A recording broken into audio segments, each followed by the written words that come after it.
Greetings! I am Tantus Naravan Dracovin, Lord and Emperor of the Dracovin Empire, and welcome! Apologies, it is actually Thursday, not Wednesday. Unfortunately, things came into life yesterday. I could not release these videos yesterday, so today I'm giving you the 5th edition videos, and I'm going to push off this week's review until next week.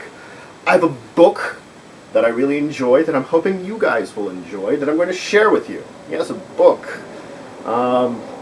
There's going to be a lot of different things that are going to be reviewed on Thursday, and I thought that's a good start next. Anyway, so, getting back to the actual topic at hand, we're going to continue our discussion on 5th edition. We're going to talk more about the characters. We've already started building our character, we've talked about some classes, we've talked about races, we've talked about ability scores. So, what we're going to do today is we're going to talk about two things. This video, we're going to talk about the character sheet itself.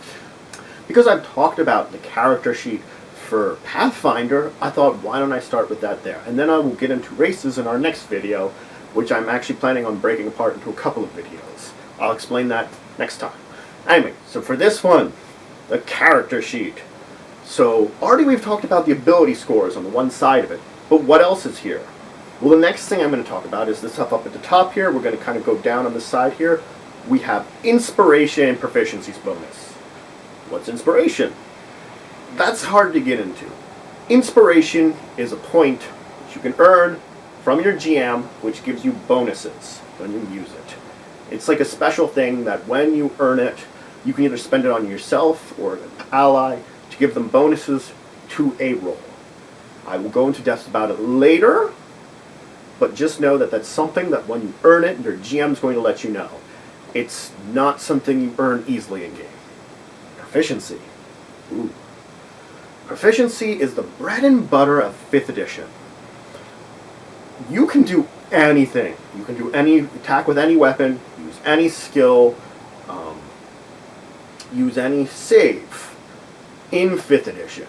Granted, there are special abilities like spells and weapon abilities that are based on your class, but just the general using your abilities, using your skills, using tools, you can do any of that really, but you're just using it at its base level.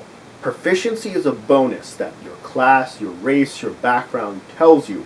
When you use certain skills or weapons, you get a proficiency bonus to it because you're trained at it. So this is a bonus which is going to show up that I'm going to explain to you when you're adding it in. Proficiency levels the same for every class you have. It's based on class, based on your level in that class. I think I've vaguely gone over level. Level is a progression numerically which tells you how much you've trained. That's a very basic way of saying. In all the Dungeons and Dragons, the traditional level system goes from 1 to 20. Now you can go over 20, but there's special rules for it. Just consider 1 to 20 the basics. 4th edition is the exception. I will talk about that in the future when I talk about 4th edition. It's a little odd, but it was good lessons for this edition. So now we've got a vague idea of proficiency. It's granted by classes, races, and backgrounds. So here, saves. You have a saving throw based on every one of your ability scores. And the GM will tell you when something happened what saving throw to use. You might have to have a saving throw in a charisma situation where you're in danger of doing a faux pas in like a fancy restaurant or something where you're trying to fit in. That could be a charisma save. Your class traditionally is where it tells you your proficiencies. You'll most likely only have 2. And to tell you the 2 ability scores, you get your proficiency bonus plus your ability score modifier. Those are going to be your saves. It might just be, for 4 of them, your ability score modifier to that save. It could be one you have a negative in, but that's fine. So what else is down on this side of the chart? Next up, we have your passive perception. This is your wisdom modifier, plus if you're proficient in perception, it gives you that bonus, plus 10. This is, I have just general looking around, the average roll of the d20 die. So it's like, I don't always have to roll the d20, it's my passive. It's like I'm walking around, This is what I normally notice, my level of noticing things when I'm walking around. That's the passive. And below there you will list a lot of your proficiencies. These are all your proficiencies that aren't noted in the rest of your character. This would be like if I'm proficient with tools. That's a thing that you could be proficient with, like certain types of tools, like tools used for crafting things, tools used like if you're a thief and you're breaking into locks, you have to be proficient in thieves' tools. That's also languages are listed here. These are the proficiencies that don't show up on the rest of the character sheet. So then we also have skills next to ability scores. You're going to be able to roll every one of these skills. You add your ability modifier to each one of these. They basically, skills are not their own thing. In 5th edition, you're making an ability check.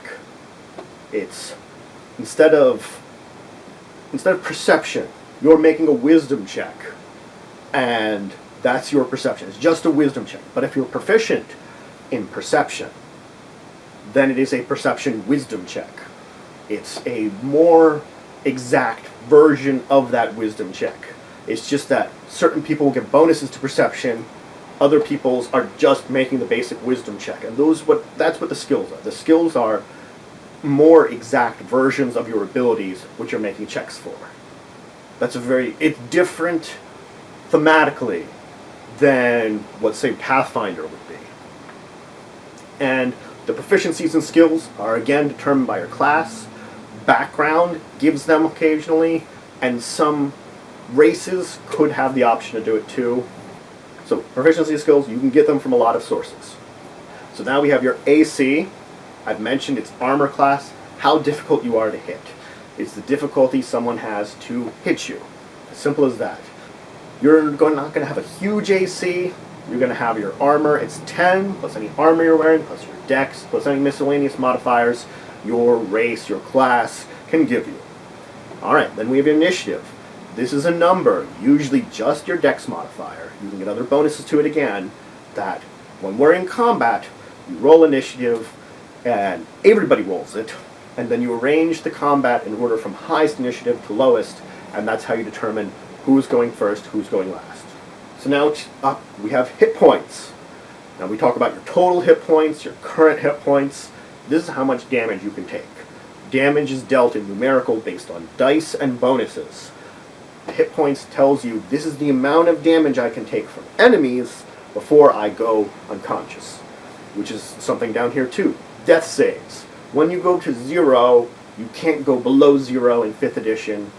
You are in a situation where you're rolling a die and it's random chance whether you're living or dying, and it lists these here, the death saves. There's rules for it. I will get into it in more detail. The dying mechanic, which is not easy, but it's not always hard either, you know. It's a very random chance system, whether you live or die in a number of turns, and I'll go over it, but you list the results here. Then we list attacks. Attacks sort of in the center of the page. This is weapons you might have. This is if you're using a spell that you're traditionally going to use, what kind of bonuses you get to it. In 5th edition, all attacks are based on your proficiency, if you're proficient with the weapon, and an ability score depending on the type of weapon. There are certain weapons that are strength, they do strength damage. There are some that are dex and do dex damage as a bonus. I should say both of those as a bonus. Those would be usually melee and ranged, but there's some thrown weapons, which are weapons you can throw and use strength and do strength damage, and there's some finesse weapons, which are weapons that you can add your dex to hit, dex to damage. But there's also spells. For spells in 5th edition, when you're attacking with a spell, you add your proficiency, because you're proficient in it as a spellcaster, plus the ability score it tells you is relevant to your spellcasting class. A cleric is wisdom, a bard is charisma, that sort of thing. And then down here, towards the bottom, middle of the page, you list your equipment. This is where you put a lot of your extra equipment and gear you have, your gold, anything like that. Then over here, this is where we get into information about your personality, sort of flaws, information about you, which is all determined by your background. when you choose a background, they have little charts which you can either choose one from or roll on that help determine little traits about your personality and your character based upon that background. And that's supposed to like give you a little bit more about the character you're playing. And they're very interesting. And there's also some which can show up specially for certain adventures, which like for backgrounds, the adventurer might say, this is your background instead. Okay, below there are features and traits. This is where you list all like the features you have from your race, from your class, any special features your background might also give. You list them down there. So on to page 2. Page 2. Here we list stuff about your character, treasure. It's a very info-based thing. You might list additional traits if you have them. The real point of this is getting into more background and details of your character, drawing a picture, you know, where else are you going to store some of your equipment that, you know, you don't use all the time. Like, I have gear that I'm just keeping to sell. I put it over here. Or I have items which I'm just holding on to, which I might use but are very rare. I might put them here rather than the front, where it's a lot of the common things, which I don't have enough space. But it might be items like my lantern, which I'm going to use a lot. While maybe I have a few extra torches, which maybe I won't use, but I'll put on the back. Or it could be like, just like I have some items which are very expensive, like a jeweled idol. I might put it on the back here rather than the front of the page. Also, again, additional traits. If you ran out of room on the front, you can put them back here. So then the last page, let's talk about that. The last page is just for magic. Here, we have like at the top, it talks about what ability score you use. It wants to know the modifier, really, is what you're going to put in here. But for whatever ability is relevant to your character, whether it's intelligence, wisdom, or charisma, you put the modifier up here. You note what it is. And then the save DC is 8 plus your proficiency modifier plus your ability modifier. That's your spell DC. So if I have a charisma of 14, I'm proficient in charisma-based spells, 12 would be my DC. Also in the same retrospect, the attack bonus, which would be my proficiency plus that 2, which proficiencies usually start out at 2, so I'd have plus 4 at the first level character. So that's my attack bonus. So it's 4, DC 12, I'm using my charisma, which is plus 2, and then I just list off my spells, starting from my 0 level, my cantrips I can use at will, and going into my 1st, 2nd, 3rd, all the way up to whatever level spell I use. Alright, so this is the 5th edition character sheet. We've talked about it, we've gone over all the details about it, we've gone a little into how things work. We know that everything in 5th edition is big on these proficiencies, which tell you what I'm good at. And I'll go into better details to explain a little bit more about proficiencies. We have a basic understanding of them. So, thank you for watching. Please leave a like if you enjoyed the video. Leave some comments. I'd love for some discussions. Please subscribe and join the Empire. We're always looking for more citizens. And until next time, I bid you farewell.